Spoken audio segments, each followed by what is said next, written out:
daghan jud big mga kaso nga nayawaan gyud tungod kay nagamit og contraceptive. Kadto lang experience nako nga dili gyud ni nako malimtan. Og dili lang tingali ko tagaan sa og sakit sa Ginoo nga pagkalimtanon, di gyud ni nako malimtan nga kasinatian. Bag-o pa ko sa ministry. Usa ka babae sa dihang giampuan namo milutaw sa lingkuranan dili habog. Patakay ning levitate siya nga way nagunit.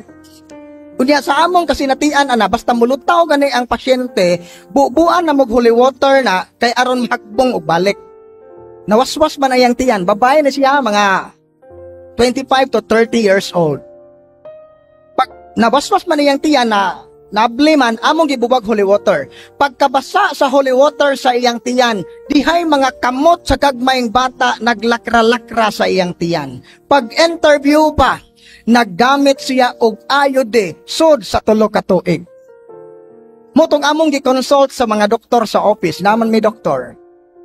Unsay giingon sa mga doktor, basta di ay maggamit kag pills, maggamit kag iode, magpataod kag implant, magpa-inject kag Depo-Provera, 12 ka bata ang imong napatay sod sa 1 ka tuig.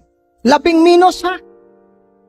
Kaya abi ninyo dito sa office, daghan ay mga doktor nga nayawaan tungod kay sigig patumar og pills ng mga pasyente. Na ako kay mga saaman ko.